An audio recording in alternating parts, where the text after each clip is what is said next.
To our LCS studios in Los Angeles, California. Before the break, Jat posed one interesting stat to us in hopes that he'd stump us, as he has with all the other stats he's provided to us.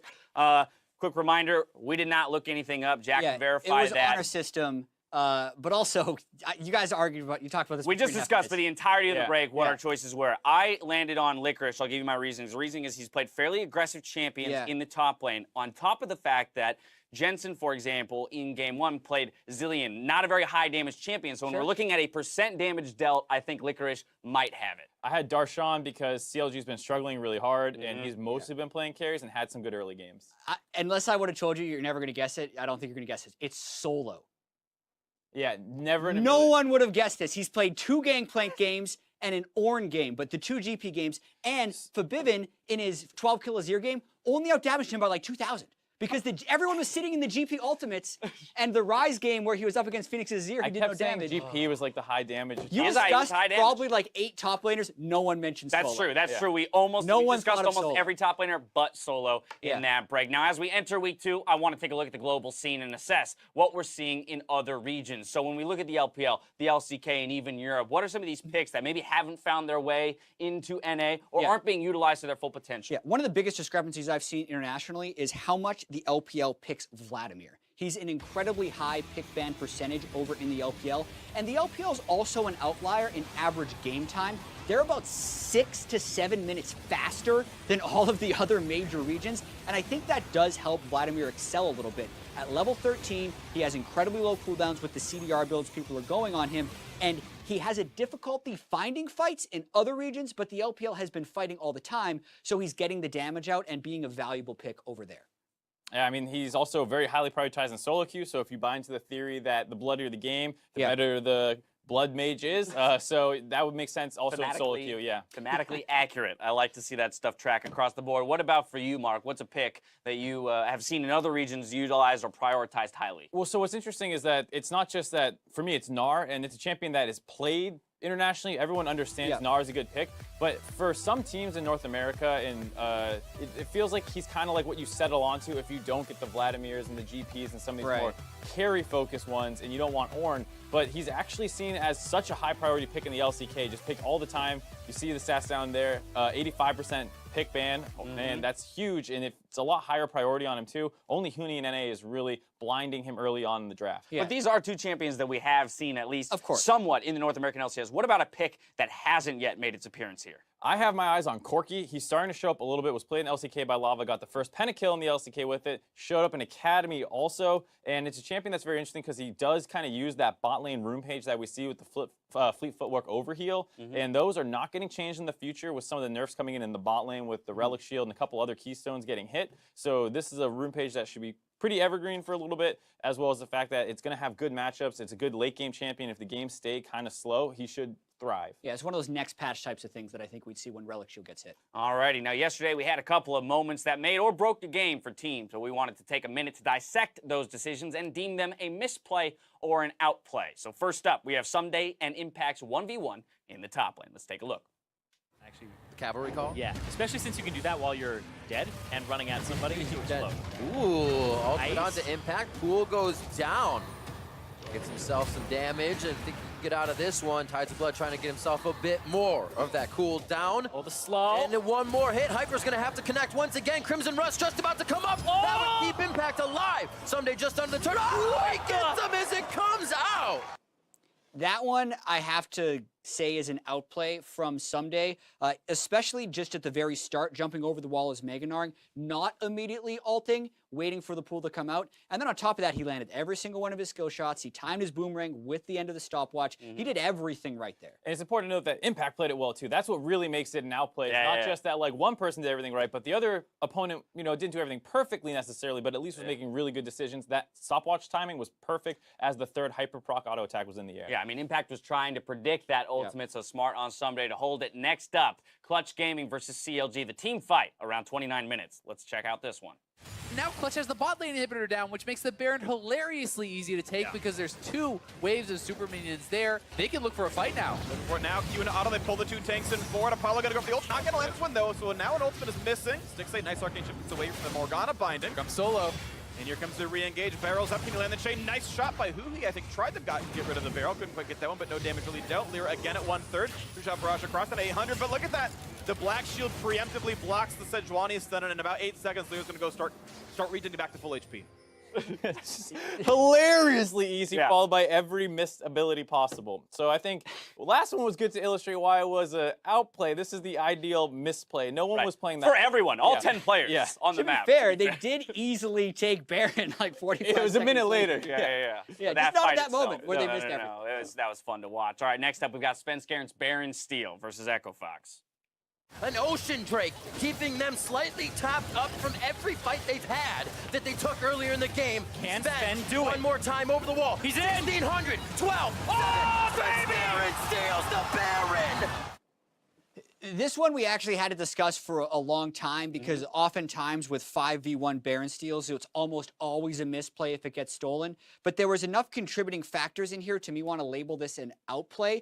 We had an Alistair coming up from base with an incredibly low Echo Fox there. They didn't have proper vision on Svenskeren over the pit as well, so they couldn't safely jump over to know where he was. And Sven ended up timing it perfectly, and at that point, it's a smite fight outplay. Yep, very much so. So Crazy, good on really him close. for picking that one up. We got one more clip to look at, and this is a Febivin triple kill. Another ulti coming across. We're going to reinforce Akuho. The bine's going to land in his face. That's going to be a very dead Sejuani. No longer Queen of the Trailguard this time around. As Febivin says, no, it's Shurima's time to shine. Knocks in Huhi as well. Toss built over away. A knock up on a Morgana, though. Jumping away, going to stay alive. And Solo contributing a lot for this one. Second kill for Febivin. Now Stixon cannot make it happen. A triple for the Emperor. Shurima will reign yet again. Lyra gets a nice re-engage. In comes Febivin. It's a 4v2 at this point, and Rainover is dead before the bot lane has even really arrived. That's a misplay. There's way too much greed on there. Your jungler dies right away. You're against a 0 GP, and you fight a 3v4 and a choke point. So sack the jungler, get out with just the one death. It's not to say that Fabian Clutch didn't play well, Right. but COG definitely They get one kill without the What was without the misplay larger part. contributor? Walking straight into the Azir and the choke points of the jungle. Next up, it's time to get you guys' predictions for the day. Oh, man. You stepped up your game yesterday, so I'm hoping that continues, but I will point out immediately that there are 3 differences in predictions That's today. what I thought would happen. We've got a difference in Game 1, Game 2, and Game 3. Oh my God. We've already talked a lot Yeah. about Game 1, so Yeah. I want to look at Game 2 real quick. Tell me why you're going for 100 Thieves and Cloud9 respectively. So I first sent in Cloud9 as my pick, but changed it later in the night. I'm stocking the improvement than 100 Thieves made yesterday, and I'm putting a larger stock in their game against Team Liquid. And then also the kind of mess that happened in the C9 versus Echo Fox game, even though that was very close, put them a little bit lower. I'm so back and forth on that game. Why Cloud9? I thought that one was really close. I like Cloud9 from everything I saw against what I think is probably one of the top 2 teams in the league right now in Echo Fox, so I want to see them do it again, and 100 Thieves I'm still a little shaky on. Moving right along as we approach the first match of the day, let's listen into some of the Week 1 comms, this time from Echo Fox. Yeah, Lucian's good here, yeah. If he picks GP. If he picks GP. If he picks GP, I think we're totally cool with this installation. We should insta-lock Lucian, by the way, for the memes. Well, let's not try not to get excited. Yeah. We're just gonna play focus. Play a cool, calm, collected game. After we win a team fight, let it all out. We're gonna just go, you know, as a scream. It's gonna be same. Yeah. Just Good luck. Focus, okay? Let's go. Start. Pressure here. Varus is here. We can. Varus is coming to group. We can fight. They have no GPR. J4 no flash. J4 no flash. Kiting. GP no flash. Pasu. GP no flash right here. GP no flash. I got GP. We win. Varus has no flash too. I have passive. Cassio. He has no flash. I'm dead. Everyone has no flash. Sorry. Done. We have Rise ult soon. Can you chase? Yeah. I think we can bear. We can go for him to be the Rise ulti. Yeah. If he come. He has no flash. I go here. Nice call. No. Reset prevent? Yeah, reset. This is the Echo Fox, guys. This is Echo Fox. Hey, Huni, it's your mom and brother right there. I don't care. I mean, I should not care. You know? I mean, it's whatever, you know? Only focus on enemy. Yeah. I'm hitting 600 HP. They're gonna look now, by the way. Look at Sedge. You okay? Okay, Sedge no more. You're fine. Yeah, you're good. We can Under tower. You guys can win. Okay, look at backline. Farm first. Persona. Trist. Oh, dope. Kidding. Play with this here. Play with this here. Play with this here. You okay? I'm I'm dead. It's okay. Just back. Down. Sorry, my mistake. Alright, it's fine. All good. Okay, no. Wait. Rise, no flash. Slowly. Rise. I'm hitting Orn. I'll stun in one. Send ulti down. Just front line. I'm good. Orn. Nice. I have Q and 2. Rise no flash. Sedge. Okay, nice. Help me. Trist no flash. Just base. Hit the base. Yeah, hit the base. We have two ocean. We have 3 waves. Yeah, TPNN. Just over a minute to go to game time. I want to get some win conditions out on the table. So, Jat, TSM, you bought into Foxcoin yesterday, so I'm going to want you to shill me there. Yeah. Let's do TSM first. I'm nervous on this one. I'm selling Foxcoin when it's at its peak right now, I hope. Okay. I hope I don't sell it truly, but mainly it's the fact that I think it's a good matchup for TSM. Echo Fox outskills people. TSM has been outskilling people. I don't think Echo Fox will have the large advantage for which to make their aggressive plays. So when TSM sits back, I think Echo Fox is going to throw themselves at TSM, and I think they have good enough players to counter and win. All righty, Mark, what do you think for Echo Fox? I actually really agree with his reasoning. I just don't think TSM is proactive enough that even if Echo Fox messes up, that they will punish all the way as hard as they need to. Dardoch just needs to go out there and show them who the original young NA talent jungler was way before Nori, Mike Young, and all these other guys started popping up. Dardoch was smashing the league. He's been smashing again here at the start of 2018. I think he's been the biggest individual component here that is better than his opposition in TSM. We eked those in with just enough time. I love it. Time for us to send it over to the Battle Arena to get into game one. Guys, take it away. Thank you, Dash. Very, very excited for this clash between Echo Fox and TSM. Echo Fox Kobe are going to keep themselves undefeated after 2 weeks of play. Yeah, this is a super exciting matchup because, people were really worried about the volatility of this team, but they're the 3-0-1 coming into the matchup, not to be underestimated here. Here comes the bans, though. Kalista off the table for Sven. It's one of the long-time favorites for this European duo. They have had success in multiple metas and did make it at the World Championships with that duo as well. Yep, Tom Kenta, another kind of aspect of the duo lane as well, so also taking out Shen on the other side there for TSM. Mostly targeted against Adrian, actually. He's been playing a lot of support Shen. Yeah, support Shen has been very popular, especially in solo queue. A lot of the melee support's kind of taking over right now, and it gives you that extra global to work with, which can really tip the top lane matchup the analyst desk was talking about, setting up this big rivalry between Huni and Hanser that has kind of been picked up after almost a year and a half of them not seeing play against each other directly. And there's another token in that matchup, the Lucian ban, respect over to Huni here from TSM. Yep, the memes turned into just absolute respect, taking that one away from the top lane. And Galio, kind of an interesting ban. Haven't seen too much of him on this patch, but we know a champion that both Hornza and Bjergsen can play quite well. Yeah, really has been rising in priority as well. And a lot of the theme of these bans is globals, right? Tahm Kench, Galio, Shen, all of these champions really do affect the mid-game map play with their ultimates.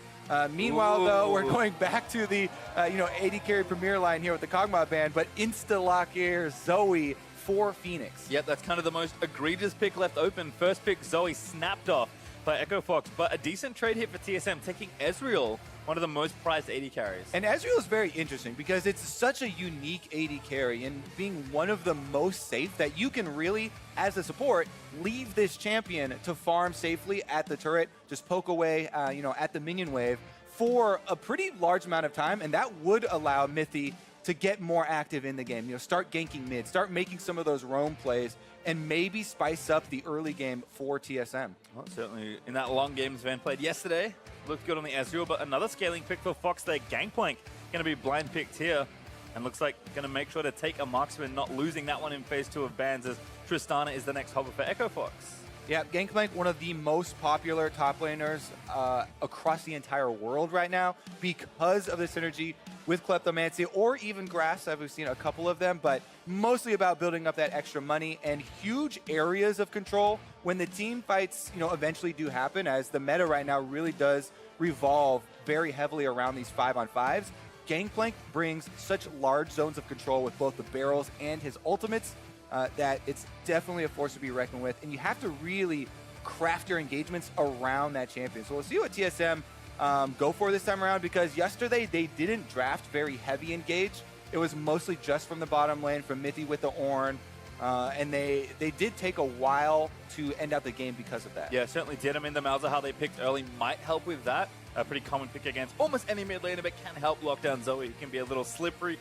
And Braum is actually the support pick there for TSM. We've seen a lot of carries being picked in Phase 1 just because of how good that pretty much everyone is. The mid lane's really top heavy right now. There are a lot of good marksmen and, of course, lots of carries from top. So TSM changing it a little bit, actually going to ban Taric as well, keeping Adrian's options much more limited. It really is interesting out of just the first 3 characters for each of the teams here, because you mentioned Zoe, right? And a lot of the pick potential there and the one-shot potential. On the same token, Malzahar is going to require maybe another, a jungler or something with him to be able to pick somebody off, but equally low levels of counterplay once you're caught or once you're picked off. So it really is going to be around opportunities here and who can get the vision down to try and get those picks first, it looks like. Well, Taric was the extra support ban, like we mentioned, but Evelyn Kha'Zix, 2 junglers taken away on either side, with one final ban to come for Fox. And looking forward to the next ban phase, we have seen TSM with very offensive picks for Mike Young. Mike Young is the big question mark on the team, the newest guy brought up here, and he has played Shyvana, Kha'Zix, and Evelyn, with these offensive-oriented junglers, but has done a lot of farming, and they haven't yet put him on just a standard frontline tank, though we know he does play these champions, and we have seen him do it. Jarvan and Sejuani are the 2 premier ones. Since Sejuani was the last ban here from Echo Fox, you would expect Jarvan pick up here for Mike.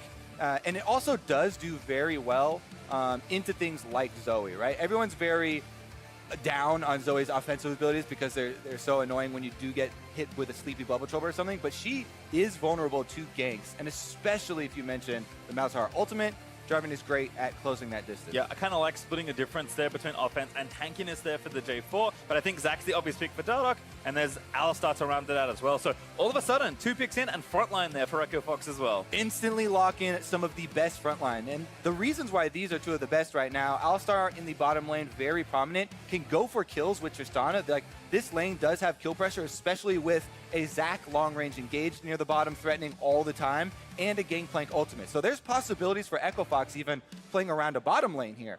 So that's a very interesting little wrinkle, whereas TSM have drafted some more team fight prowess. Vladimir, we've talked about it, like this guy is a monster once you get to team fights, and especially now, this is still 8.1. You can start Spell Thieves on Vladimir, really ramp up your gold very early on, plus you don't have to deal with the minion aggro from your targeted spells, and he is an absolute monster. Gangplank versus Vladimir is something we see a lot of, actually, even in solo queue as far as a matchup, and very excited to see this one get onto the Rift. And to me, I just love the Vlad pick because of the, I hope, a change in mindset here in this game. TSM is saying, okay, we can't just sit back and scale and try and play a super long game, because we heard it even on the desk in the pre-show. Vladimir is the pick that awards you for fighting often with his ultimate. So if TSM just sit there and farm with him, that's a losing strategy with Vladimir. Well, Echo Fox definitely have the engagement. The bottom lane you talked about, Zach with his passive to revive and Alistar with the ultimate, huge damage reductions. Because of those abilities, they'll be able to last on the front line no matter what. So it'll be about coordinating that engagement. Certainly will, and a fun one here. Echo Fox looking to run the tables after 2 weeks and stay undefeated. TSM, a tough opponent just to hit 500, just to put them at 2-2. Certainly not the start the defending champs were looking for, but a win here is a huge sigh of relief to end out their week, finally right the ship a little, and then move into the rest of the season with a bit more confidence. But you can hear the crowd just a tad there. The Echo Fox fans are very excited for their team to finally be off to a good start. Battling TSM chants as well. Always a tough one. Talking about confidence, yeah, it sounded like from Avli's interview with Song, they are incredibly confident as far as the improvements that are to come, for this team. As far as Echo Fox, though, the wins that they've already gotten have done wonders, and we saw from the side as well. Huni, just as an individual player, is having such a remarkable effect on the mentality of the rest of the players on Echo Fox, as far as kind of galvanizing them against any of the doubts that the community has had. And it really has shown up in the play. They've been extremely precise thus far. Well, we'll have to see if they can keep it up as the 10 players span across the length of the river to start off the first minute of the game. Haunts are about to face a Gangplank, bit of free money. I mean, you've got a Spell Thieves on one side and a Gangplank on the other side with Klepto, so everybody's just trying to cash in. I think I give a little bit of an edge Over to the Vladimir here, 23 gold earned for him. 13 gold ahead. Let's see what Huni got as far as his items, though. Did he get any Klepto goodies? Doesn't look like it. No, unfortunate there. Doesn't quite get it done. Looks like Sven and Mithy just hanging out. Might be a late ward here. And Mike Young going to be possibly starting on that red buff as Mithy and Sven move in. Get a bit of info. There's Dardoch and Adrian spotted out. Braum incredibly threatening because of the stun passive right there that they could stock up on Adrian. Is going to mean a little bit more damage Dardoch will take here, but Mithy being on the ward actually even makes him use one of these smites here. So Zach actually doesn't have a problem clearing his blue side jungle unless Mike Young decided to follow up that bottom lane invade with a Jarvan invade of his own. In order to do that, though, they might need some more pressure around mid lane, and Bjergsen right now on Malzahar doesn't have a bunch of options versus Zoe. This is kind of the classic, by the way, if you haven't seen a lot of the pro play. Blue side clear for Zach. You want to get the basically patience range for both of these, the blue buff and the Gromp. They kind of overlap right here in the middle. So you get this sweet spot, you use your elastic arms to pull them together, and you're able to get double damage basically since your W is AoE to quickly clear out both of those camps. He does so. And he actually did that before Wolves because he didn't want Mike Young coming in on that Jarvan, kind of messing up the only really scary part of a Zach clear. Yep, Mike Young though is just farming through pretty much his entire jungle. Actually left the blue up for a little while longer, so already level 3, might be dipping down towards that bottom side. We've seen Dardoch though play top side so often as Sven, knocked up there by Adrian, but Mithy returning some fire. Nice stun there lands from concussive blows. Yep, able to push the lane in, down bottom very quickly. Meanwhile, Huni on the top side with Gangplank, able to shove Hansar under his turret, and anytime your top laner gets that early shove, you want to try and get one of your wards on the camp spawns. If you're blue side here, as Huni has done, onto the Krugs, or if you were Hansar's side and he was getting the push, you usually put it up there by the blue buff / Gromp. Because the ward on a camp is so valuable, you get to see, even if the jungler's not there, you can kind of rule out half of the map, and then you're able to sort of infer the possible locations. Bottom lane can play a little bit more safe, as we kind of talked earlier about the possibilities of Zach's long range being threatening for even an Ezreal Braum that are very mobile. Here comes Dardoch, kind of moved his way back around. Mithy gonna get jumped on, combo starts, knock up there, a root, slapped around forever as Mithy trying to get back to Sven, dashes back, flashes out as Sven. Arcane shifts away. Does get the flash here from Mithy, plus a large chunk of his health, and that's kind of exactly what we're talking about. Even though Adrian did spend his flash and ignite, so it ends up being a summoner positive trade for the TSM bottom lane as they're able to escape from that one. But that could get worse because the other thing we talked about in Champ Select is in addition to Zach's range getting longer with the Elastic Slingshot for those engagements on bottom lane, the Gangplank ultimate could also become a factor that could affect. So we'll have to see how that one does trail. Base check there, but just to trade, Phoenix can't quite find the skill shot angle. Mid lane though, looking relatively even on CS. See what Bjergsen wants to do. Just gonna hang out in lane for a little while longer. Dardoch here, gonna force a flash. Very nice, slaps together, stretching strike. Phoenix are gonna line the bubble up, the Drowsy is good. Phoenix lining up the rest of them, wants the voidings for Bjergsen. Still gets touched, Mike Young though, knock up on the other side, but Phoenix snagged a flash. Yeah, decent amount of damage done to Bjergsen there, but he has an extra potion just sitting in his inventory as well. Should be just fine. Yep, also has the Unsealed Spellbook and his cleanse still up, so can swap for a TP if he needs to get back to the lane ASAP. One of the reasons Phoenix has been so pushed up in this matchup, by the way. Zoe getting to move up very quickly and picked up some early, it looked like she had a blue smite early on before that trade. Be able to get a nice harassment down. And then in that one, the GLP active as well, able to get an extra slow there and a nice little decent chunk. They just want to try and get off that Malzahar spell shield before they go for the engagements. And you're able to see Bjergsen immediate flash in response to the Zac Shadow just showing up. Yep. See Phoenix also Unsealed Spellbook, gonna TP back in. Bjergsen gonna trade his cleanse out and do the same. Phoenix also with that Dematerializer, seen a lot of that on Zoe. Hoping to push those waves and pop those balloon minions. And actually a very fast QSS here for Phoenix. Kind of knows that one of the few ways he can really get touched in this lane is if he gets ganked by the jungler and ulted by the Malzahar. Phoenix looking to line it up again. Portal jump is good. Huge amount of damage onto Bjergsen. Yeah, the other bonus, which is a really good point, you bring up the minion dematerializer for Zoe. She is a very effective roamer to those side lanes because of the range of Sleepy Bubble Trouble when you shoot it over walls. It's a huge extension, and it's just another angle that things like the bottom lane here, which are very highly prized, could have to worry about. Barrel there from Huni does a bit of damage on to Haunter, but Mike Young is sitting up, looking for a gank. Haunter with the ulti, going to go for the tower dive. Knockback is not quite enough. Huni very low, a little bit more from Haunter required. Has the flash, looking for it. The ignite's enough though. First blood to Vladimir. TSM first blood. People were criticizing Mike Young for not being as active early on and not being as offensive. But the Jarvan here, going for a lane gank through the brush, is able to get the jump onto Huni, and Huni never used his flash. Because Mike Young was able to use his flash to land that knockup very quickly. We'll take another look at the slow-mo here and see just why Huni kind of didn't have, well, he did have vision actually. He just didn't expect Mike Young to go for the EQ flash. And the drawback of the EQ flash is only that, yes, you won't hit your EQ damage, but all they needed was that knockup time. And Haunter was able to get in there with the ignite, with his ultimate already on, and Vladimir getting the damage there. So very nicely picked up for TSM's top side as they secure a first blood for themselves and push Vladimir way ahead in that gold race. Yeah, actually looking good in CS, about 15 up, and now with a completed Frost Queens to be able to get the income going even further. And the map pressure can snowball in instances like this for TSM. However, the bottom side was the warded up side. So Mike Young now has ventured into the side of the map where they didn't establish control. Bottom lane is where they really have complete control. You can see all the wards for TSM cover that side. They have their pink ward over there. Haunter just placed another pink ward in addition to the early kill that they have.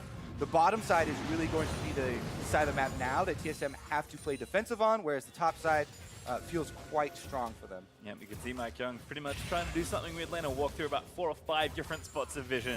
As we check back in with the bot lane, Sven up on CS nicely here, but looks like it's mostly a farm fest there in that lane as Mike Young takes his red buff for the second time and might try top or mid from this angle. Yeah, I mean, Gangplank is definitely a diveable target, as we've already seen. They won't have the ignite quite yet from Haunter, but since he's running Spellbook, it does come up almost 30% quicker for himself. I believe he has both of those summoner spell reductions. So very easily, Mike Young could try and attack that area, and there's only the single ward that they do have to worry about. Meanwhile, Huni's ultimate on Gangplank is available for that bottom lane possibility that we talked about, you know, with the long-range elastic slingshot from Dardoch. Yep, doesn't have the TP, but won't need it to try and add some help there to that fight as Phoenix did a quick roam top to Redemption Huni for a bit of bonus health in his 1v1 that Huni's struggling just a touch in, although catching up in CS nicely as Dardoch stalks the right-hand side. Looks like Blue Buff could be the target here.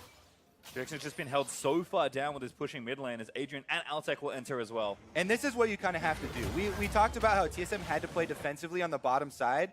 Sometimes you have to sack objectives like this. A blue buff is not worth giving over early game kills for, especially if the enemy team has a global like GP ultimate. That's not going to be answered because Haunter hasn't switched over to teleport or anything. So they divide the map. Top side over to TSM, they trade the blues, they threaten Huni here even under his turret, make it a little bit more difficult for him to farm. But as he's seen both Mike Young and Bjergsen exit, he moves back in to try and pick up some of this gold. It's not quite out of the waters, deep waters yet though. Mike Young revisiting the top lane. Haunter did clear out a pink ward in the Tribrush just next on the right-hand side of Huni, and looks like a dive might be brewing here. Yeah, they delayed it. They did kill that ward, so Huni has no further warning here, and there is an ultimate available for Mike Young. Stop it, tilted for Huni. Dunk there for Mike Young as the ulti goes out. Tries to flank and drag away. Haunter still with the ulti ready to go. Trying to pop it. Flashes forward. Takes him down and now pulls out to relative harm. Adrian flashes in past him. The Zoe's here as well as he's still chasing, but Dardoch also trying to cut him up. Adrian with a knockback. Haunter just trying to buy a little bit more time. Phoenix takes the kill. So double spellbook bottom lanes are all the rage. However, you sacrifice a lot. Look at the bottom side of the map now. Even though Echo Fox got a counter kill, Sven and Mithy are now fully free to push down this turret. They're getting a lot of damage on it, and Altec does have to wait for more support before he moves his up to protect it. You can see him waiting halfway through the lane right now as TSM get this tower dangerously low. Yeah, and again, Sven can help speed up this process with his W. Another wave coming in, so it looks like they might commit to at least do a bit more damage, but we'll watch this dive again. All right, so even though there is the double teleports from the bottom line that they have to worry about, so much damage comes down to Huni. It's very easy for them to finish this kill even after the hourglass completion. So Haunter flashes in to secure it. Woo! A bunch of people pop up, and Phoenix and Adrian are both there. But since Adrian left, Altec had to back off, and that's why you can see this very gray turret for Echo Fox on that side. Still alive though, so first turret gold on the table as Sven moves back with a finished Iceborne Gauntlet.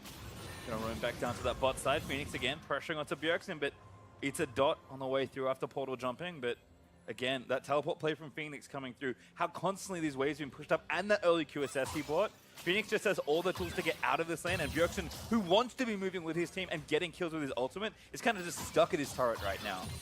Yep, Bjergsen now, though, with the teleport advantage. And it is a little bit more difficult to track the summoner spell teleports when everyone's running spellbook, but you should be used to it by now with the 30% less duration. And they have a small window where he could actually get the first roam. And Malzahar ultimate, he's actually even almost level 11 here to get another level into it. Extremely impactful. They would probably want to use this very big and important spell to secure a first turret bonus gold. Right now, you can already see they've sent their jungler down here. Mike Young is trying to lend some support. Now, Bjergsen begins to roam on the map through the control ward. They definitely have this bonus gold in their sights. TP for Huni though, but no GP ult just yet. Still bonus gold, gonna look to go over. No data. Wants to jump in first. Mike Young here on the counter. A great double knock up there for Mithy on the glacial pitcher on Bjergsen. Secures on with the suppress. Stun lands after concussive blows as Dardak splits into pieces. They need to try and get this kill a little bit more, but Mike Young, he's going to get drowsy, needs to block. GP out's a little off range, but Mithy there. Ignite down from Phoenix as he jumps back in as Dardak looks for the re-engage. Mithy does use the stopwatch to buy a bit more time, and he is going to go down to Artek Dardak on the other side with the stopwatch as Bjergsen goes drowsy. Oh, he got him! Kill Artek Dardak! Dardak down as well! Will go down to Bjergsen as Adrian still being chased by Voidlings. A mess in the bot side, 2v2 overall. Intense 4v4 on the bottom side. He's Ralphie flashes Phoenix. Again, the distance needed there for Sven. Phoenix can't find the paddle star. Misses on the other side as Bjergsen roams back out. Haunter solo kills Huni under the turret. 3 for 4 in the extended play, and the turret somehow still standing. Oh, what a nice action-packed game we have down here. Such a close trade in the bottom side as Fox try and go again here on Sven. Phoenix again. I think flashing forward. Nope, didn't use it. Just portal jump through. This Zoe, bubble. sometimes Zoe can play tricks on your eyes there. Very hard to track Zoe flashes as Haunter actually gets solo first turret gold as a reward for his solo kill. But let's watch this one again, Kobe. TSM did have a good idea here, trying to move down Bjergsen in time for this big play. But the target they select on the front side here, again, we mentioned how tanky Zac and Alistar are with their ultimate and their passives. So Zac gets the revive with the passive, buys enough time for Phoenix to roam down on that Zoe, and you can see him. He picks up the ignite, ignites for the first kill, then he has an extra flash to pick up, goes for the second one, but they don't give enough respect to the Malzahar damage over time here. It just transfers after the second kill. Perfect jump right there for him to pick up the kill onto Dardak as well, since the passive was already blown. And since it was a 4v4 on bottom side that required everybody's attention and the ultimate from Huni, Hunter then goes for the dive, and now we're back at it. Huni 1v3 right now. Orange is at the ready, gonna get silenced. Barrels there. Huni again just trying to get his way out of trouble. Yeah, Phoenix laying down some sleepy bubble cover fire as he is able to dissuade TSM from going a little bit too deep there. Definitely a close game though, and Echo Fox are trying to make a counterplay right back up the mid lane here. Ezreal ultimate is on the way to try and hit the minions. Does take out a little bit of the health of the range one. 3v4 for a pretty long time here, but minion wave will get cleared out. Turret low but not dead as Sven finishes off the outer in bot. 2-0 up in turrets now for TSM, who is sitting at just about 2,500 gold ahead. So certainly the early game going a lot better and a lot faster than their game so far. And there's a very big thing about winning the early game against a team like this. Well, Zac actually not going for that engagement, but it does revolve around Zac. So vision control against this team is huge because of the things we mentioned early on in Champ Select about Zoe pickoffs with Gangplank ultimates and long-range Zac engages. Having those deep wards, having the early tower control for TSM allows them to place more vision to kind of lower the amount of spots that a Darduck does have to try and set up one of those initiations. It's kind of interesting to see the change here for Darduck, not really sitting around topside as much as we've seen him in. Huni, despite having his Trinity Force completed already, getting what gold he can, he is woefully behind Haunter in total gold. About 2,000 gold down or just about, as Haunter has been bullying Huni ever since that initial help from Mike Young. So again, wanted to look at these players and kind of see which strong top laner could get the early edge. With counterpick, it actually has been Haunter. Yeah, Haunter here, still running the Ignite as well on Vladimir, so constantly threatening Huni, bullying him off the wave. And this works really well in tandem with the shoving bottom lane. TSM have had Sven and Mithy push bottom side in, they prep the top side wave, then they can collapse over to mid lane to play around Malzahar ultimate. This is, again, level 2 Malzahar ultimate for Bjergsen. He's got his flash ready. They're just looking for someone to pick off here. Someone's going to sleep. It's Sven, but he's safe for now. Looks like he shifted over the wall. Echo Fox have actually committed Altec to pushing out the bottom side as well. So TSM had a small window where they had a power play on mid of a 5v4. But because of the defensive play here from Fox and Phoenix consistently getting chunks onto high quality members here from TSM, Sven, was forced out of that fight. Yeah, he's actually going to go back to bot side and to the wave that Altec had pushed up. Hornser was applying counter pressure in the top lane, but he's forced to back up. With Echo Fox retaking control of the left side. Dardoch in mid, knocks up Bjergsen's shield, gets instantly suppressed as Mike Young here as well. They're going to try and knock him back up, but a great ult's going to get him out of safety. Mike Young forced to break that stopwatch. Worried about the Phoenix counterplay there. Yep, definitely have to keep track of the cooldowns on these. Let's see, Dardoch looks like he does have his passive back available up now again for another one of the team fights as well. So again, the front line will be quite durable for them if they are forced to actually commit to those. And TSM, once again, trying to push out side waves and then collapse once Altec is committed to shoving it back out. You can see the Tristana on the bottom side, trying to get the minions back up to the turret to allow Echo Fox a little bit of breathing room. Dragon started here from Dardoch. Meanwhile, the Rift Herald is being taken on the top side, but Sven with a little bit of vision. Not safe enough for Sven. He's actually 1v3 He could try effectively an ult right now. steal blind would be the only thing. Does try it, but a little late. Dardoch with a smite helps secure the first Drake of the game. It's only a Cloud 18 minutes in. Teams certainly delaying their priority on that. It's such an interesting trade, too, because TSM, there's only one outer turret that they really want to crack before they start to really close in through the jungle with the extra vision and close off a lot of the Echo Fox options here. So they'll probably want to use this Rift Tail to actually crack down this last outer turret that Echo Fox have standing. Meanwhile, the extra Cloud Drake move speed for Echo Fox is going to help them in trying to get those waves under control and then rotate back over to the focus on mid lane that TSM are applying. Haunter here, still doing a good job, by the way, on Vladimir on the top side. And since, again, this is 8.1, he got to start the Spell Thieves. He's now fully upgraded it. And that helps out with the split pushing a lot for Vladimir because you can just spam out the Spooky Ghosts, which not only will they find out if anyone is coming over to try and deal with your split push, but it's also going to delay them if they're trying to farm up any of that side of the jungle. And Haunter actually finally swapping over. Ghost is now selected, so maybe TSM looking to get down and dirty in a team fight situation with Haunter completing that Leandries as well. Yeah, that was one of the biggest things why people were so happy with Spellbook on Vladimir. The Ignite plus Spell Thief start was such a strong early lane power, and then being able to switch over to the great team fight presence of the double mobility spells that he used to take, just you kind of get the best of both worlds. Now we'll be able to see, though, if he can actually get into the middle of the team fight. They have a Jarvan and a Malzahar. They're going to try and force that fight. Bjergsen also swapping over as well, so no global actually if it's TSM just at the moment, whereas Fox have Huni's ult, his TP, and Adrian's TP right now. Remember as well, as people are thinking about Malzahar, Gangplank, can eat oranges. Alistar can pop his ultimates. Zoe rushed a QSS. So a lot of the priority targets are going to be able to get out of a Malzahar ultimate.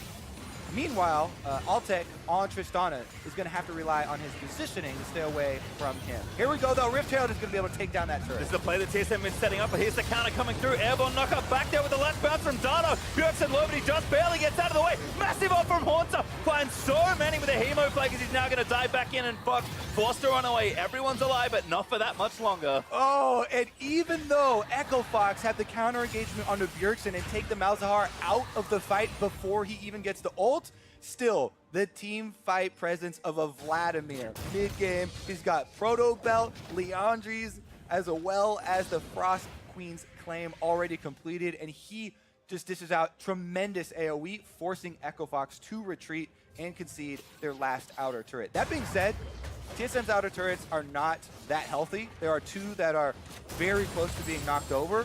So if Echo Fox can make a big play, there's a lot of that standing gold for them to take. Here you can see in mid lane, definitely low health there. And the possibility of that turnaround is definitely there. The problem is dealing with wherever Haunter is on the map.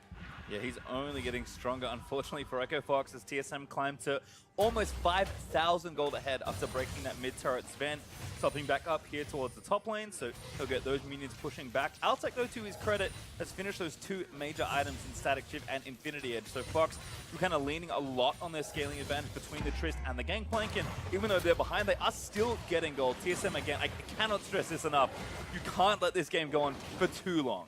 Yeah, and you're going to want to first start to worry when you see some sort of Executioner's Calling or healing reduction as well, because that is immediately going to help out with team fighting versus Haunter versus this Vladimir, and they're definitely going to need all they can take. Remember, Haunter still, it looks like his stopwatch was never used, so he still has the extra Zonias available, even though he hasn't had to go for that item, and he was able to build very heavily into damage here. So the one team fight where they're able to pull that big play off could very well mean there's not a lot of time that Echo Fox are looking for. Pretty safe if Unity clear these out. More of our Mortys and Trinity Force plus those Merc Treads mean he can hang out with at a distance with barrels. Haunts are going to have to dive pretty deep to get real pressure down onto Huni. TSM setting up the Baron on the other side though again. Haunts are just trying to keep Gangplank occupied for as long as possible. Yeah, and Huni just trying to clear out waves. Yep. Thankfully for Huni, Gangplank is good at clearing waves under turret. Haunter will be trying to get that well-timed auto, but it's difficult with Vladimir to try and kill barrels as they're ticking down.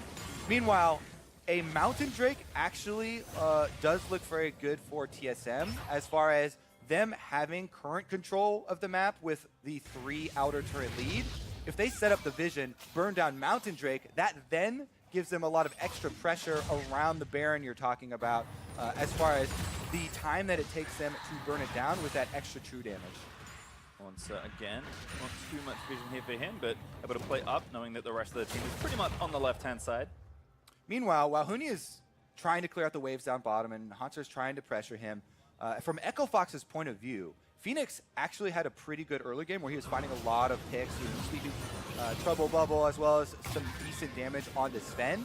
And their big goal is still going to be look for the Zoe picks. They have Zac who can very quickly close a large gap, as well as an instant Gangplank ultimate that could come down. So Echo Fox are still looking for that play. The problem is, again, using the sweepers, using the control wards to clear out vision enough to allow them to look for those bubble angles, to allow them to look for the elastic slingshot. Phoenix has gone very defensive as well. Second item, Banshee's Veil, actually joined Arthur Morello Nomicon, so we'll need a little bit more firepower, but not too much more, so he gets a lot of benefits just loaded into that kit, as TSM are going to take this Mountain Drake that we have foreseen. Should equalize the Drakes, and like you said, does play well to kind of the point this game is up to. And plays really well into the TSM strategy right now.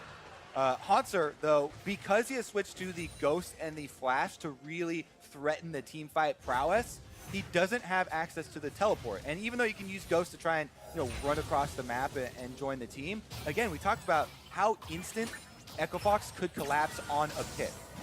And that would be their hope, is to try and get a pick off and get a kill before Haunter would be able to come ruin their party. Yeah, not enough pressure either. TSM not able to defend those last few orders onto the mid turret, so they will lose it. Their first turret falling over to Echo Fox, who are finding their way back into this game. Again, we've had quite a slowdown of the mid game here for the last 5 to 10 minutes. TSM, they've set themselves up nicely and methodically. Haunter even now spending all of that gold and buying a Void stuff. But all these things, again, are pointing to the same thing. Where does that big game-breaking play happen? Because they've built a wonderful lead.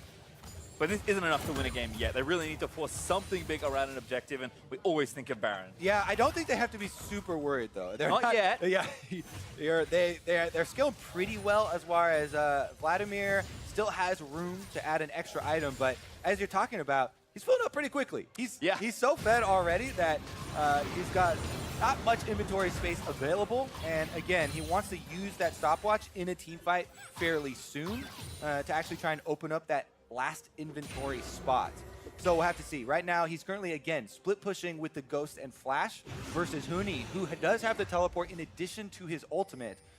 So you consistently have to worry about that engagement. We'll see here, though, who's going to make the big call as TSM are closing the gap through the jungle. Drowsy Mithy puts the Unbreakable up first. Ult misses. Dardock puts silences onto Adrian, who's going to knock him back and force the ulti out.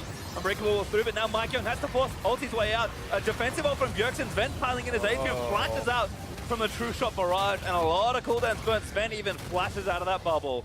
Yeah, they're kind of forced to use a Malzahar ultimate on an Alistar that already has the damage reduction. Now, Unstoppable Dardock doesn't get himself popped. Passive was up, I believe. Yes, Cell Division available, but that does delay pressure around this Baron. Yeah, that was a decent amount used here, and TSM having already cleared out a lot of the vision. Rush onto the Baron, teleport comes in. Yep, there's Adrian, who he's going to follow soon. Vision there from the plant. TSM need to make a big decision here. Do you pull up 2,000? They're going to finish at Mithy. Going to try and block it all. Haunter going to go around as Mike Young goes to give the Baron. Dardock low from Bjergsen. Haunter though still backing onto Huni, who's forced to flash out of the way. They'll chase him down. Haunter will get the kill credit, and TSM a Baron and a kill. Very well played. TSM able to get the Baron buff, and they're going to have full map control now. This is exactly what they needed to press ahead through the second line of turrets. See if now Hunter, having used both of his summoner spells to pick up that kill, though, on the Vladimir. Let's take another look. Teleport comes in. Echo Fox feeling rushed right now. And that's when Hunter ghost flashes into the back line, single-handedly occupies almost the entire team there. Bjergsen as well, flashing onto Dardock to force him back out. And then it's the re-engagement from Mike Young, from TSM, to pick up an extra kill on top of that Baron buff. And surprising very few people, Kobe, you were right. Nothing to worry about for TSM as they do time that Baron very nicely. You kind of said for Echo Fox, one of the challenges will be in this game, how do they survive when the early game doesn't go their way? And it has not gone their way. Not right now, because now here comes the siege from TSM. One outer turret down. Mike Young goes for a dive onto Phoenix. Dunkaroonie does go to sleep. Bubble back in, bit of damage there as Mike Young tanking a number of turret hits, but Warmog should tick back up relatively soon. Next, Battlestar misses, airborne there for Haunter. Can't be stretched back with a Sanguine Pool. Nice little play as the siege continues. Sven finding Adrian. Adrian with the ulti ready though as Altec defends this wave. Yeah, and Ezreal with the red buff there. Sven being fairly annoying, poking away at the minion wave, buying some time. TSM would really rather get more than one turret out of this Baron buff though and keep up the siege. So Haunter consistently pressuring down bottom side, and they're going to rotate everybody down here to finish off turret number 2. Let's see if Echo Fox go for it. Dardock is in place. Certainly is. Slingshot at the ready. Out of vision there. Nice little pocket he's found himself in. Mithy though roaming around looking for some wards. Got Unbreakable. Yeah, they're looking for an isolated member, but not going to happen here. TSM are grouped up as 5. Altec, meanwhile, trying to rush over to their blue buff and spotted. Steal that one away before they collapse. Does get it though. QSS also there, so despite Bjergsen having Ghost and ult ready with rank 3 ulti, pretty easy for Altec to get out. TSM though, just attacking the weak point of the map. No one is really there. A big wave had built up, so they're the turrets we're looking for. 6 turrets to 1 now for TSM. Now comes the real defense for Echo Fox. Can they hold an inhibitor turret? Dardock goes in! Now looking to try and make the play. Bjergsen getting low, knocked back in there as Evo goes down, able to get him, and Haunter and Mike Young straight to the back line. Adrian looking to run interference on the front line, but a massive hemo blade from Haunter cleans up Phoenix, looking for another one, but goes down to Huni as he grabs the shutdown gold. Mithy forced to break away as Sven did pick up Adrian on the other side. A noble effort there for Fox, but probably not enough here. Oh, they're still trying to take it. TSM eventually get in. Ben shifts in, little dangerous. Altec firing away. Explosive charge, good. Dardock looking for the slap, finds him there with the slow. Oh! No protection! Oh my god, the buster shot! Not enough there as Mike Young took down Altec. Huni is going to fall next, but he takes down Mithy with his final breath. Mike Young and Sven though still up, and it's only Dardock to defend this inhib. It's a bloodbath on the top side, but TSM eventually going to get this turret. Next person alive is Adrian off of the fountain, but it's only Alistar, and TSM will be able to retreat in time. 2 seconds too many. TSM break the top inhib, almost 10,000 gold ahead. That is the gold standard for a Baron Power. Players will watch this one again. All right, so Echo Fox know they don't have time on their sides. Dardock gets a great opening onto Bjergsen here, completely combos him. They take out the Malzahar, no ultimate blown very early on. However, again, this Vladimir late game absolutely annihilates the backline. Haunter goes in very deep. The problem there for TSM, the rest of them were at the turret stuck kind of between the objective and the team fight that was taking place. So they weren't able to help them out, and that's why Echo Fox got one more chance. Here's a look at that chance though, Pastry, as they flash in, get the stun, knock here onto Sven, but Mike Young counter engages onto Altec and takes out the damage. Clutch Unbreakable from Mithy. He does go down valiantly towards the end of it, but enough for TSM to collect that in here. Mountain Drake number 2 will be coming right up, and that's a gold swing.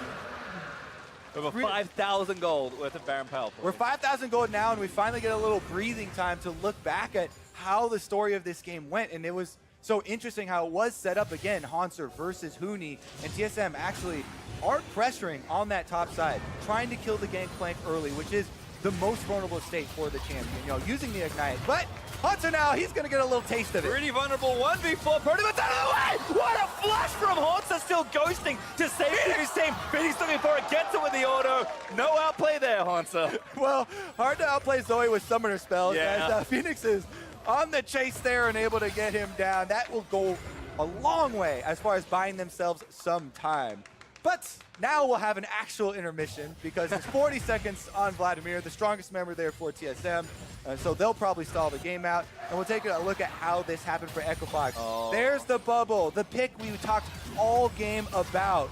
The follow-up from the Zac and Alistar engaged. And it still was a difficult chase. But Phoenix, he heals over to pick up the summoners. You can see him get the flash there off the ground and use that flash to finish off the kill.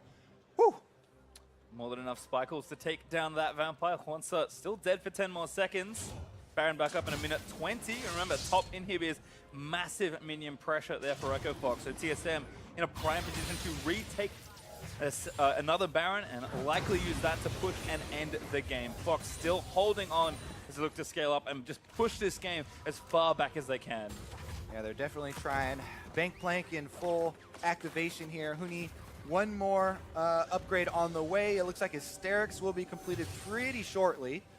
Should be able to farm up off of that last minion wave, and maybe they'll have it for their kind of last stand here as Super Minions dealt with for another 30 seconds or so, as it's going to take one extra wave from topside before the Baron comes up. Hanser also getting waves going in the bot side, but he doesn't have TP, so he's going to have to time this. He starts to walk over. Huni with his globals ready. Yep.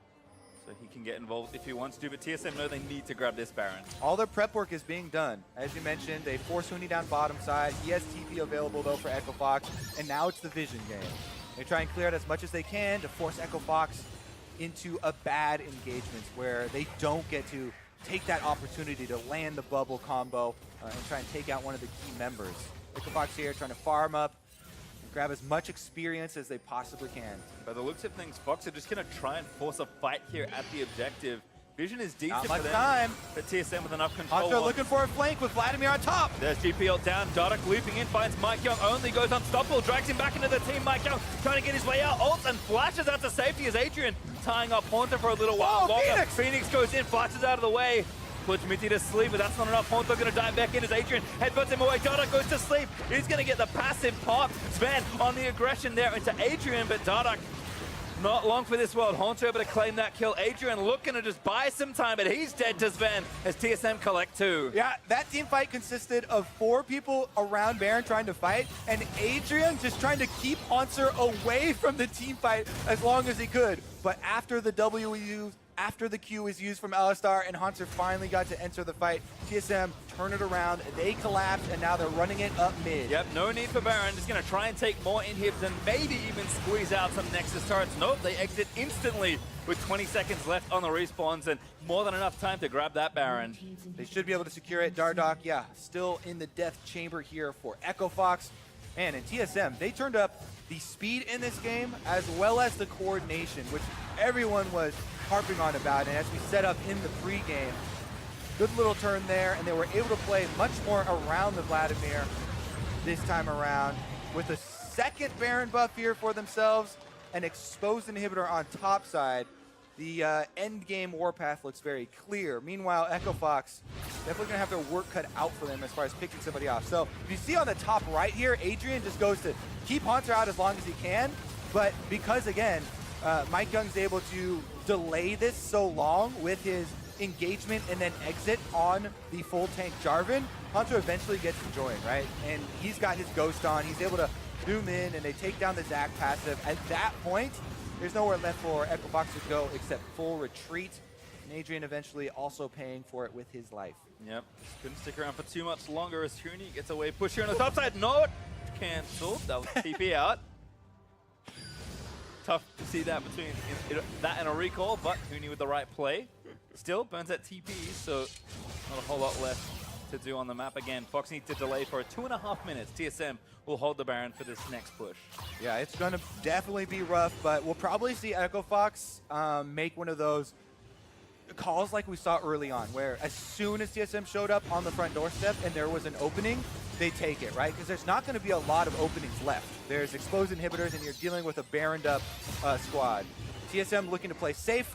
Echo Fox looking to push the tempo, try and catch someone off guard. I mean, Altec's got the items. They can certainly get something started here. The TSM are going to take the inhibs. Sven again forward there with Mike Young and Minty to help block any shots. Phoenix looking for the angle, but it's really tough with no terrain to land bubbles in the face of a team that's sieging you. TSM happy to play it slow. Very happy. Another line of super minions coming down mid. Baron buffs should speed up these lines, and a couple more autos left on that inhibitor. Van again stepping forward, good block there. Asleep goes Mithy. He's going to be okay. Barrels in there, Mike Young. Struck back by Dada, but inhibitor goes down thanks to the minions, and now the supers are here. TSM, where do they run? The Elder Dragon is up if they want it, but they might try and push this down. No, Dada going to make the decision for them. Abducts 2 back into the team, but it's the tanky members. They're going to trap them in onto the massive Hemo play as he dashes forward into the back line of the team. A flank attempt on the other side for Fox. Doesn't land as Minty claims Adrian and Dardock able to just get away, but Minty flashes forward, forcing Phoenix's flash. Big disengage right there as well. They come away with the kill, and again, Elder Dragon, as you said, should be picked up pretty easily. There's 2 mountains for TSM, so it is going to add a little bit of extra help here. Should only be Sven picking that one up, and then them returning back to the bottom side because they were able to take those top and mid inhibitors. 1 lane left. All right, let's take another look at the actual engagement. Because again, we said there's a timer here for Fox, so they're kind of looking for any opening. Dardock sees Bjergsen again get the Malzahar, but he's able to flash out of the Zac ultimate. And then the engagement here from Hanser on Vladimir flashes in, this time only on the front line, so there's a little bit of hope for Adrian and Echo Fox, but not enough. Even the Alistar ultimate isn't going to make him durable enough, as TSM so far ahead, they just melt right through him. Slight correction also. Sven did get flanked. It was just by the wolf camp. That's who was pestering him as he shifted over the wall. So everyone's safe there for TSM. They get their pick, and now they see this final in here with the Elder Dragon. Baron, unfortunately for them, is just about to wear off, but the siege will continue despite the bevy of gold that TSM do have to spend here. Shouldn't deter them for too much longer. There's just so much pressure off waves alone. TSM should feel pretty safe, even if they make a mistake here.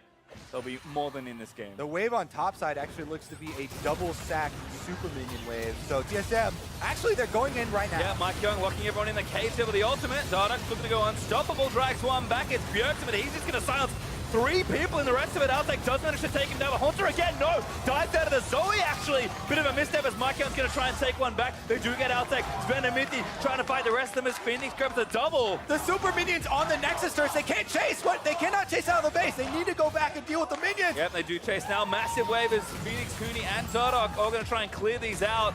But again, it's going to take a while. They leave Dardock to clear it. That Nexus turret is going to go down. Oh, Echo Fox with the big defense, but TSM still trying to chip away at the turret, and with this extra damage, Sven takes it below half. Yep, Sven actually just base tanking the turret there with Mithy by his side, applying a bit more pressure. Mid-inhib does respawn halfway there for top, and that's going to probably call off the play for TSM. A nice defense there for Echo Fox. Oh my goodness, Echo Fox barely able to hold on here, and luckily for them, they're not going to have one of the big neutral objectives come again very soon. So they can continue to sit inside their base, clear out these super minion waves, but here's a look at the engagement. Dardock, again, tries to start it off before the super minions did their work, and he actually got a very good engagement onto the backline this time, gets Bjergsen in. Even though Sven got out, he had to sit through the gangplank ultimate the entire time, And the backline from Equifox was able to do enough damage this time with only Altec going down that they do defend around this turret.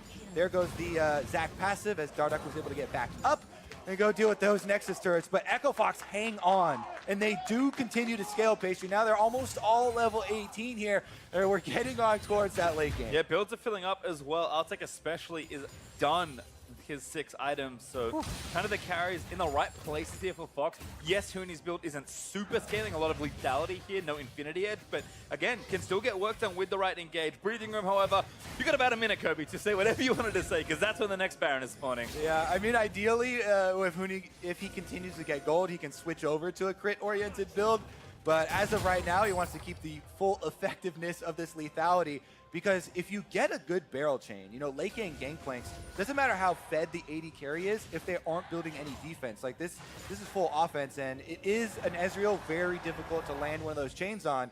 But again, Darduck has actually been quite good with these spot engagements and forcing a lot of the cooldowns and defensive abilities of the backline. Now, Equifox, they've got some hope. They've been able to fight themselves into an opening here. Now, though, one of those neutral objectives coming up to force them out of the map. TSM looking to use this Baron to bait. TSM actually just trying to find a fight already. Darduck gets himself out. Buffers the slingshot out, despite being silenced by the Malzahar. Also, push flanker from the right, he'll rejoin the team, and the inhibitor is back up soon in the top side, so Fox don't need to kill those minions for too much longer to be able to contest the Baron that's up in 3 seconds. All right, Equifox having to walk through vision now to try and check, and they're getting into some dangerous territory as TSM attempting to poke over the wall. Oh, sleep on a Mike Young. Phoenix, though, just get a little bit of poke, but the wall mug should help him back up to full in no time at all. TSM, again, draining Fox's vision around this area. All right, it's going to come down to the engagement here. Huni looking... Monster is not here. Actually, gonna have to run back up. Gangplank ulti might start it off. Mike Young into the backline with a stone play, but Sven, he's gonna go in. Bjergsen zoned out as Altec looks to get him. No! Oh my god, suppressed back as Altec will get the kill. But still a little far away from the rest of the fight. Haunter low though, trying to refill up, does do so very quickly as Darduck wasting the ulti as he looks for the re-engage. Phoenix looking to poke down, but getting low. Stick shot misses though. That was just bizarre, but Bjergsen's down for 45 seconds. Yeah, the Equifox assassination mission on Bjergsen complete once again. As they have continued to target him, they take down the Malzahar. They again buy themselves some more time. They're able to now clear out the waves and reset some of the vision as well. This one is turning right back to very much a danger zone Pastry time. Yeah. As Baron buff is going to be a constant pressure point for both teams. So just Rick Fox briefly in the audience. Very, I think, nervously watching this game unfold. We're almost 45 minutes through. Fox have held themselves in, and now they're going to make an aggressive play onto Baron. Bjergsen dead still for 10 seconds. No summon to spell up. Yeah, it's down to 7,000. Mike Young looking for a steal. Adrian dies to Haunter. Didn't pop the ulti button, does have it as Darduck looks to re-engage back through. Asleep though is Sven. Jumps down. Altec jumps in and grabs the shutdown. Haunter still alive though, but Altec should have the damage to burn through it. Ultimate there from Gangplank going to tie Haunter down forever as Phoenix grabs another kill. Fox.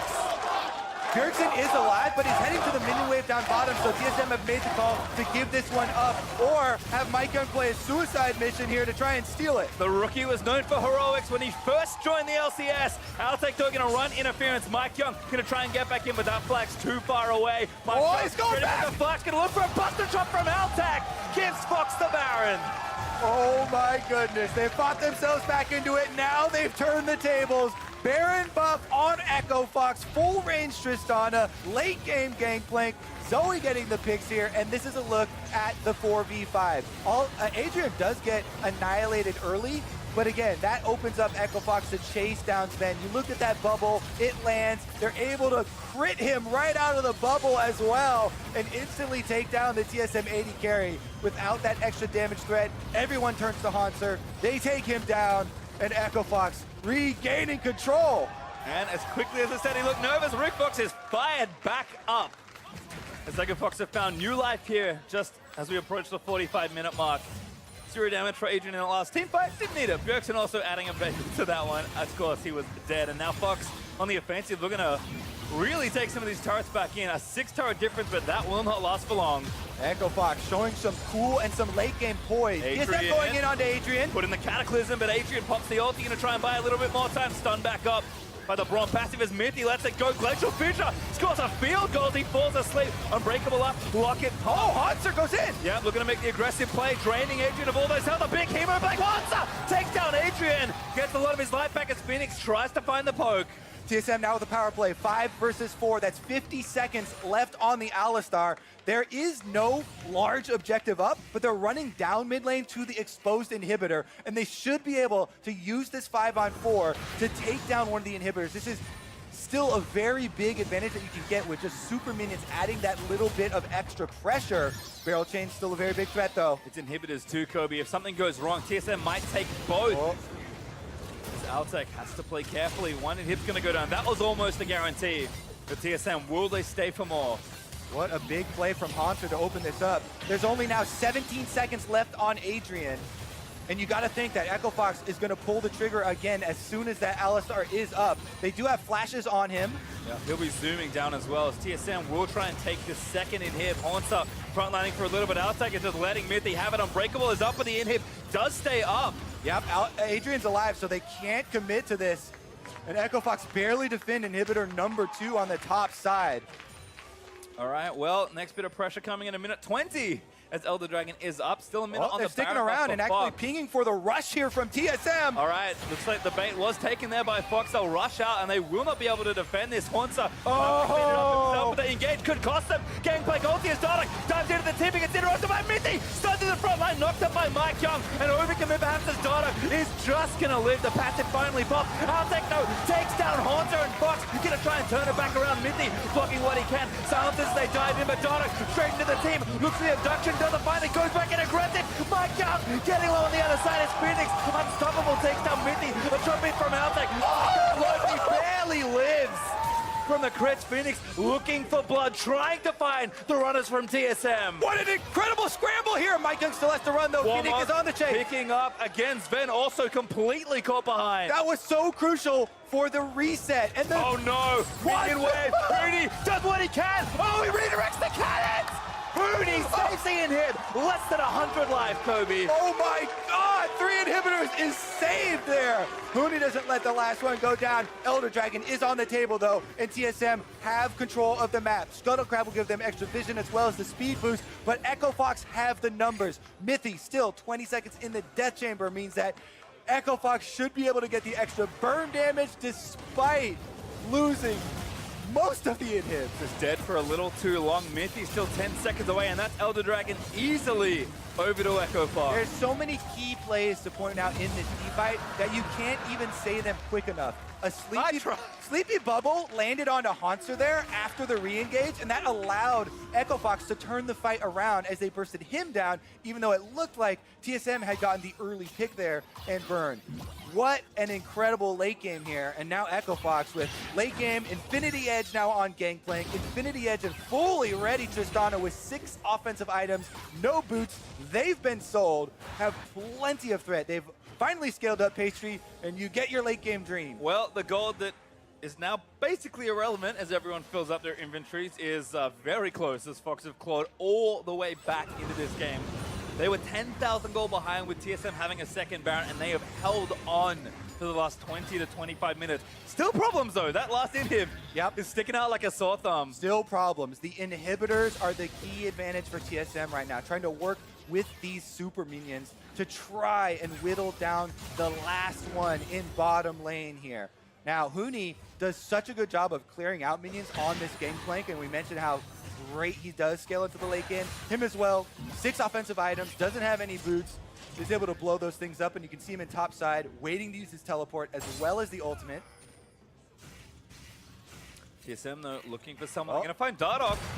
If they can get him, it's not bad, but actually Hanser's gonna get tied up, pulls out of the way. Bubble not good. Dardoch now gonna take some damage. Keep it the GP ults, massive. Hanser forced to burn the status early. Needs to get out. Does barely escape with his life, but what can they do? No, Altec does take him down. Sven is on the other side. It's Phoenix dominating. That's 3 down on TSM. Fox still with everybody up as Mike Young is trying to escape from Phoenix. Phoenix looks for the angle, doesn't fire the bubble. Bjergsen is actually going down bottom lane. Okay, he's going for the recall now. They have to try and defend, buy time for the rest of their members to revive. Oh!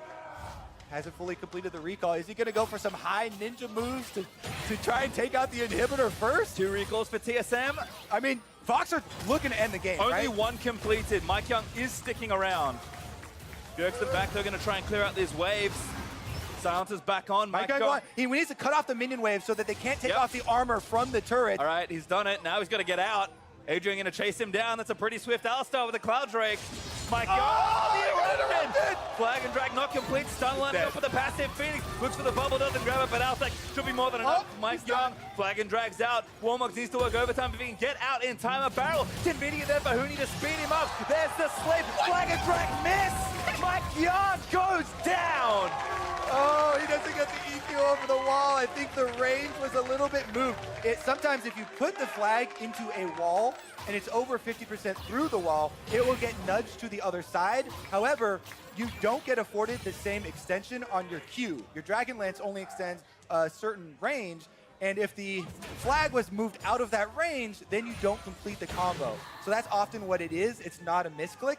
But he does go down, but in any case, Mike bought enough time for the rest of the members to revive. Here's TSM trying to get back out on the map, and Fox burning down Baron. Yeah, it's going to be a 4v5 around this Baron. They do not take it. Mike Young's still dead for 30 more seconds. Baron's equalized, I believe, in this game as Fox take the 4th, tying it up at 2-2.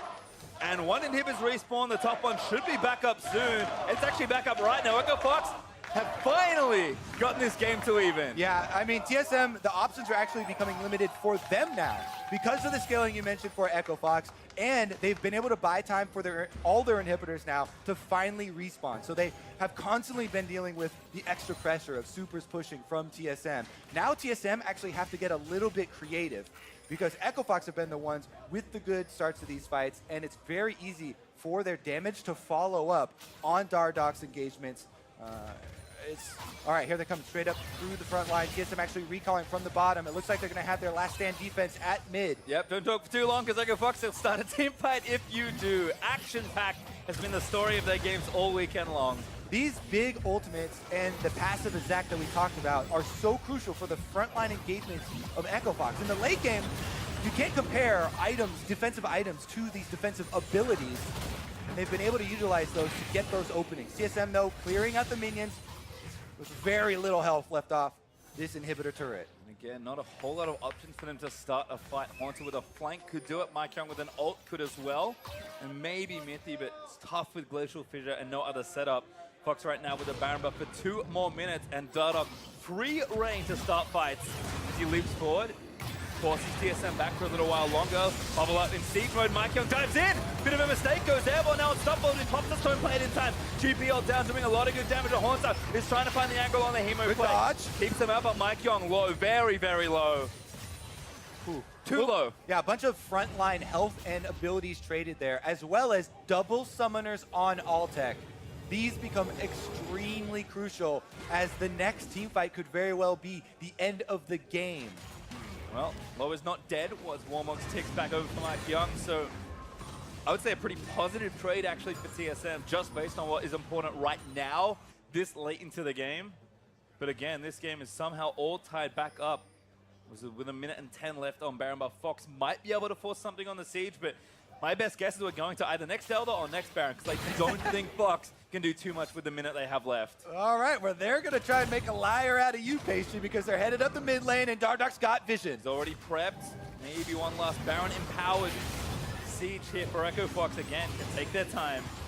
TSM did a good job defending last time, let's see if they can keep that up. Dardoch into the team, looks for the backline. Big up Duck finds 2, but the carries aren't quite there. Haunter needs to get into the fight if he can, but he can't quite. Damage on the mid, he's trying to block what he can. Does get moved out of the way. Suppresso into the Dardoch with the passive. He's gonna pop Haunter, gets damage down. Hemo playing is nice, gets his health back, but he gets killed by Altec before he can complete it. Nobody gets out of the way as well. 4v5 for so long, Toby. He got back up, and that's gonna be 5v4 now, as Echo Fox try and finish off the turret. A liar indeed. Sven getting aggressive. Little 2 though as Bjergsen forced to burn the stasis. Altec ready and waiting. Bjergsen goes down to Huni.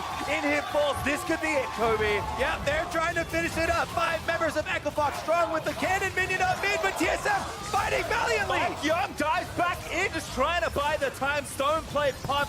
Sven and Mithy doing what damage they can, but it's so tricky with Justin Ezreal. One more fall. TSM's death times are so long. It's a European duo. Try and save the game for TSM, but Sven, he's going to go down Huni with one more bullet, gets the crit and takes them down. And that will be Echo Fox alone in the TSM base to finish it. They had a minute left, and in 55.5 minutes, they will claim it. Undefeated, but barely so. They sweep another weekend and take down TSM. What an opening game we have today, Pastry.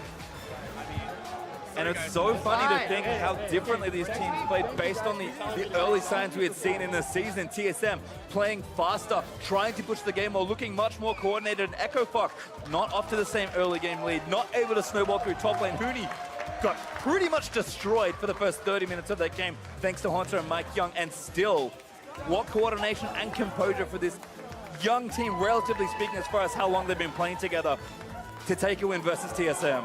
And that's a key phrase, basically, the composure and the poise from Echo Fox in the late game, where people are going to question them most when the pressure is on. They were able to hold strong and delay it long enough. Meanwhile, TSM, big plays in the early game, very well played early on, getting their top lane snowballing, using that Vladimir as far as the team fighting, and getting so much done, but not quite enough as Echo Fox stand strong and take the victory, remaining undefeated, now 4-0 in the North American LCS. And they could, be, of course, retain sole possession of that, depending on how the 100 Thieves game earlier today does go. But I just can't stop throwing credit at this team. And I think Dardoch does deserve so much here. I mean, if you think about Dardoch when he entered the league, playing the likes of Udyr, playing these big carry champions like Rengar, would you ever expect him on a team like this to be playing Zac and just being such a good tank player of all things? I think the turning point for me was when I saw the video where Dardoch was talking about Huni and the effect that Huni had on him. When Huni came in, he was like, you're doing this wrong, you need to fix this. And Dardoch was like, what am I going to say? He was on SKT. It's Huni. He's clearly... I guess I listened to him. And Huni, to his credit, again, also just clawed his way back into this game. I mean, still a ton of lethality. Got put behind, but apparently didn't matter enough. To hear more about that very intense game, let's send it over to Overly May and the Echo Fox support. Thanks, guys. I am here with Adrian. Congratulations on that win, finishing the week 2-0, undefeated in the split. I have to ask you, how were you guys able to rally together in that game and make that comeback?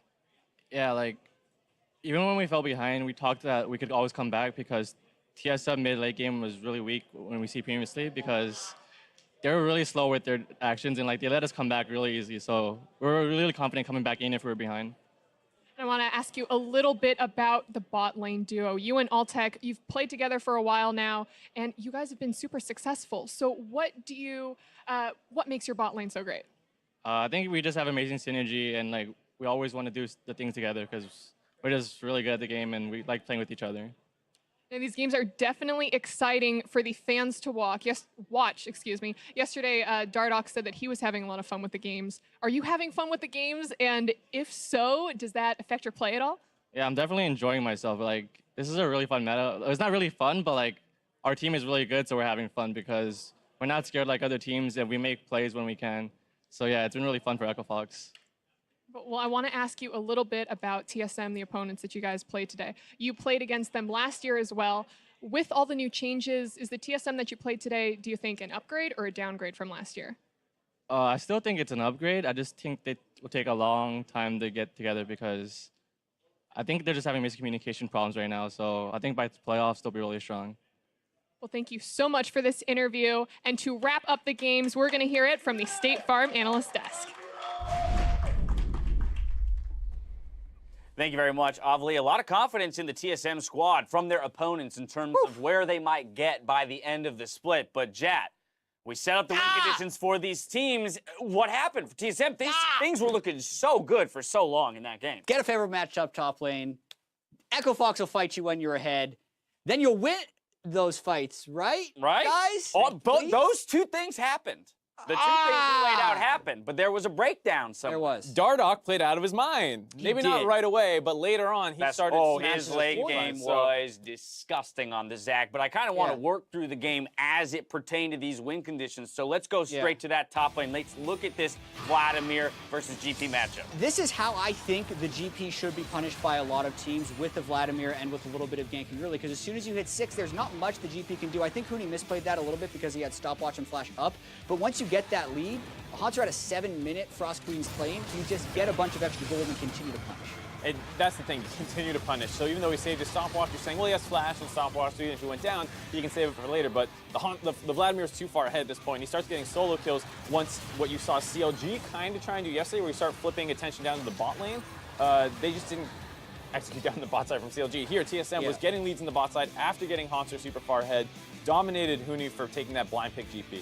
Yeah, and it was a brawl early that Haunter was winning, but then as the game progressed, like, you really got to see how well Echo Fox was dealing with TSM's leads. Like, when they were finding the engages, they were almost always catching Bjergsen early on in the fights. They were always focusing Haunter when he was targetable in those fights, which is really difficult to do when you're working around Pool, the heal he gets from his ultimate, as well as his Zhonya's. But so many of those fights, Haunter would be in the middle of it and then popped, because everyone was just bursting him at the right moments. I mean, but you called it, right? The fact that Echo Fox would be the team that's looking for the fights, rather, regardless of where, you know, their position in terms of a gold lead. So even from a deficit, still being the ones to take the initiations and eventually finding some fights that would break open the game, buy them a Baron or two, and open up the space for Dardoch to start doing work on the Zac. Absolutely, and this is why Dardoch is such a monster on the Zac. He goes for this engage, doesn't land it perfectly at the start, but watch how he threads a Q past Haunter on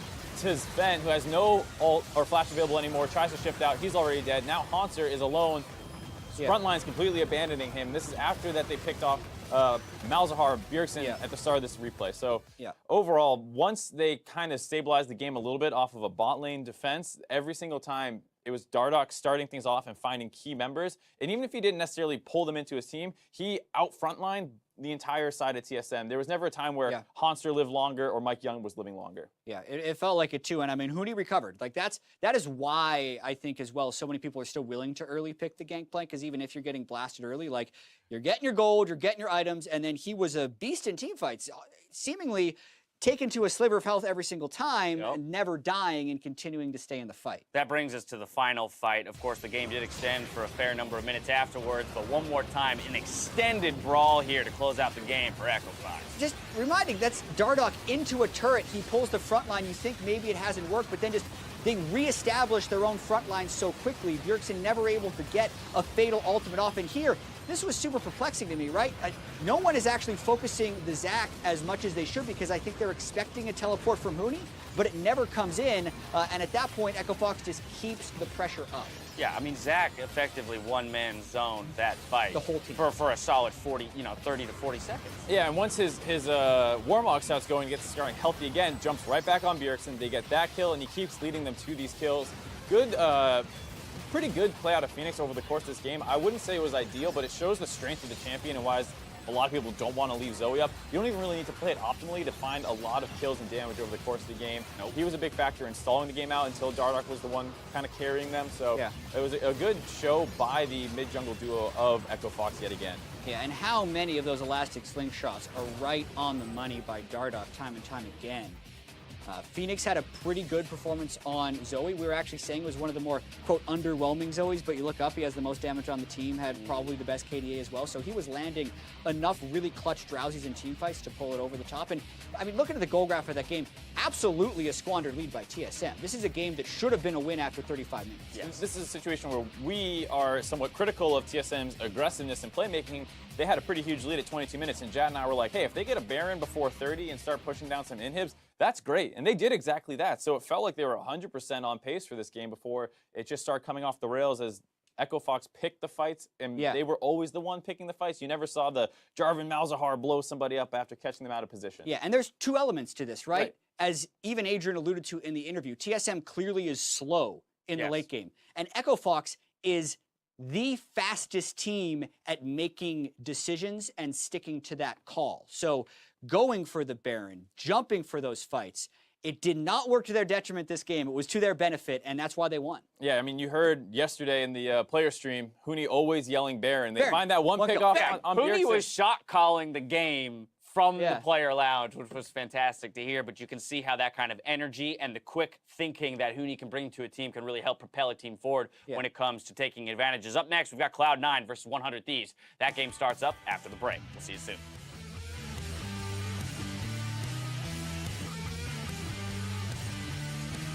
Rage player. Oh, they're huddling. They're huddling. We don't huddle because our personalities are I mean, bad, you know? we can't be that close to each other or we're going to fist fight. Well,